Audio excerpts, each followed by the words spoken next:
hello लोगोफोर बरायबाय बड' जब info YouTube चेनेलाव दा नोंथांमोननो फिन खनसेबाव जिके लाना फैदों जाय जिकेया थांनाय एग्जामाव फैदोंमोन DHS नियाव ग्रेड 3 लेभेलाव बेनिफ्राय नोंथांमोना ग्रेड 4 नि नेक्स्टआव मोननाय जागोन दा दहाय जोंहा सिगाङाव गासै 20 जिके होबायमोन जाय जिकेया थांनाय बाराव फैनाय गासै 50 जिके फैदोंमोन आरो फिन खनसेबाव दायो 20 जिके लाबोबावबाय आरो नेक्स्टआव नोंथांमोना 10 जिके मोनबावगोन ग्रेड 4 जों लोगोसे ग्रेड 3 आरो जाय नोंथांमोना सिगांनि जिकेखौ नायाखै थ' नोंथांमोना डिसक्रिप्शनाव दङ लिंकआ थुना नायबानो जाबाय बेनिफ्राय आइ बाटनावबो लिंक मोनदों बेयाव क्लिक खालामनानै जिकेखौ नोंथांमोना कालेक्शन खालाम मानोना बे जिकेआनो फैबाय थानाय चान्स दङ हेल्थ डिपार्टमेन्टनि एग्जामाव मानोना जोङो नुनो मोनदों खननै खनथाम फैनायखौ मोनसे कुइसनानो दा बिदिब्ला जों जागायगोन नोंथांमोना बेयाव माखासे अपशन मोनदों व्हाट इज द लार्जेस्ट क्रेचार इन द वर्ल्ड थ' बेनि राइट एन्सारखौ नोंथांमोना हरबानो जाबाय आरो जायफ्रा दहाय भिडिअ नायदोंमोन स' नोंथांमोना मिथिखाबाय जानांगौ दा बिदिब्ला जों थांगोन दानिया नेक्स्ट जोंहा जिके लाना फैदों गासै 20 जिके जेराव नोंथांमोननि थाखाय हेल्पफुल जागोन होनना आं सानो आरो नोंथांमोना फल' खालामो जाहाथे बड' जब इनफो इउटुब चेनेलाव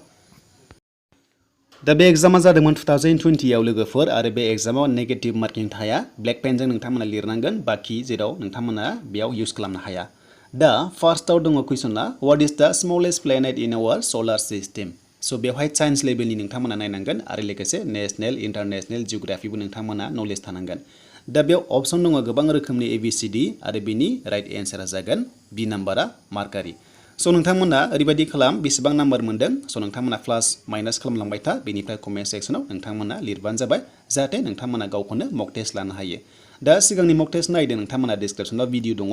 जे बेसेबां मोनदों आरो बे कुइसना फैनायनि चान्स दं लोगोफोर आरो बेनिफ्राय ग्रेटेस्ट होनाय लोगो लोगो बे सोलार सिस्टेमनिया जाबाय जुपिटार अके C नाम्बार जागौमोन ग्रेटेस्ट बा बेनिफ्राय स्मलेस्टखाय बेयाव मार्कारि जाबाय बि नाम्बारा बिनि कारेक्ट एन्सार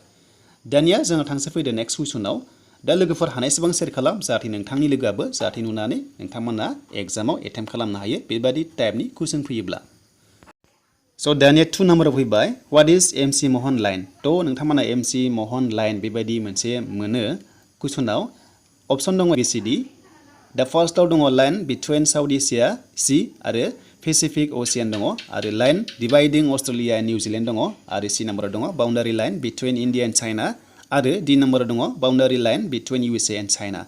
स' बिनि राइट एन्सारा जागोन C नाम्बारा boundary line between India and China थ' चाइनाजों इन्डियाजों मोनसे बाउन्डारि लाइन दङ जायखौ जों मिथिगौ MC महन लाइन होननानै अके जेब्ला कुइसन सोङो अब्ला नोंथांमोना बेबायदि सेम मोनोब्ला the' boundary line between India and China just नोंथांमोना गोसोआव ला MC महन लाइनआ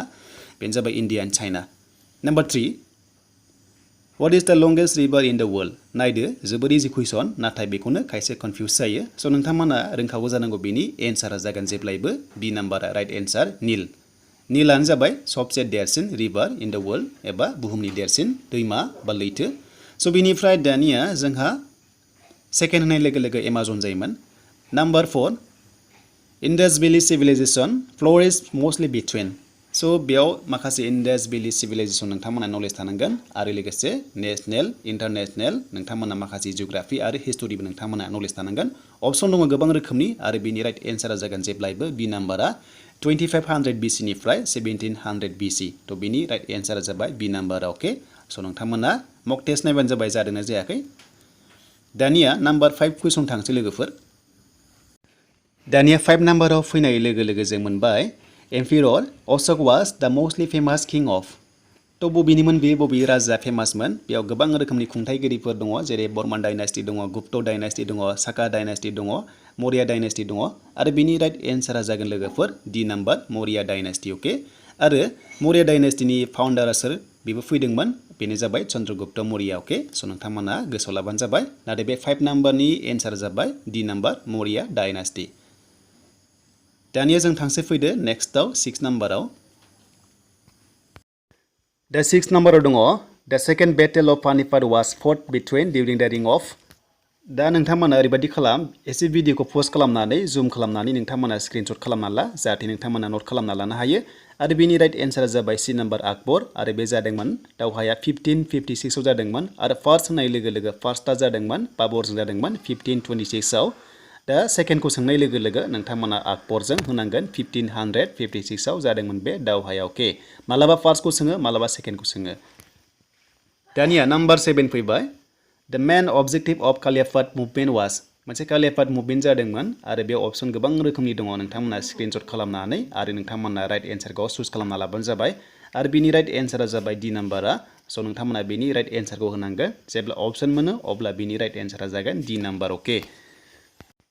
तो बेनो जाबाय to restore the caliph of Ottoman caliphate to his former position अके तो बेनि राइट एन्सारमोन जेब्ला कुइसन मोनो अब्ला नोंथांमोना होबानो जाबाय स' दानिया जों नेक्स्टआव थांसै 8 नाम्बाराव दा भिडिअआ बांद्राय गोलाव जानाय नङा नोंथांमोना जुदि एसे प्रब्लेम जादोंबा स' नोंथांमोना स्क्रिनशट खालामना ला पस्ट खालामनानै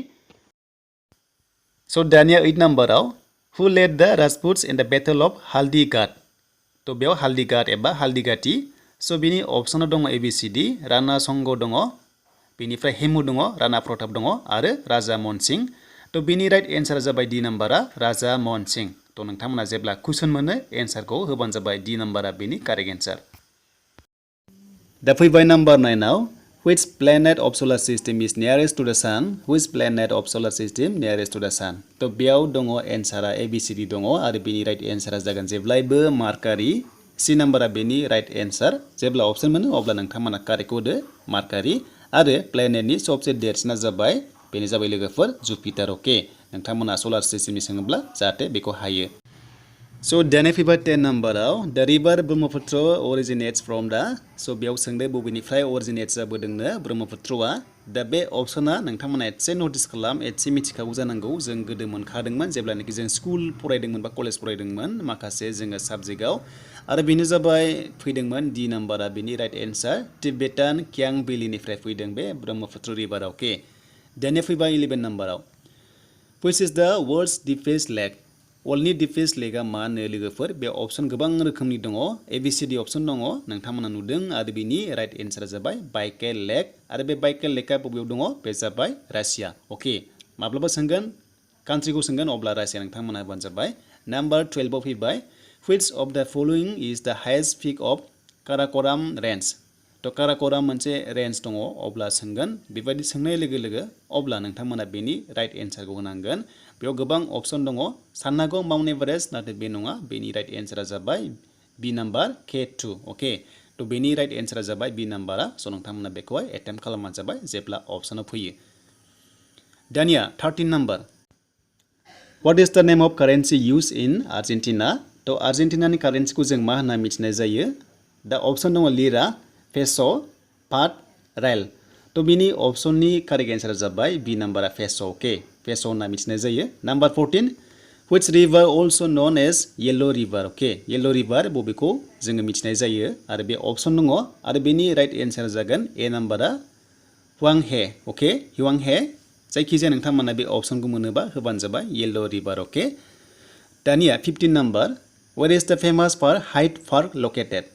तो लोगोफोर मोनसे हाइड एबा हाइडे पार्क दङ लकेटेड जाना दङ बबेयावनो बबे कान्ट्रियाव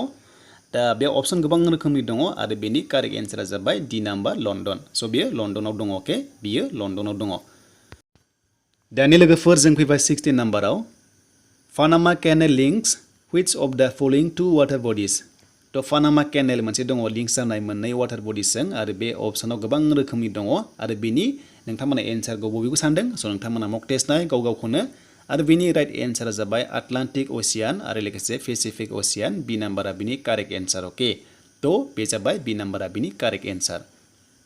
दानिया जों थांसै 17 नाम्बाराव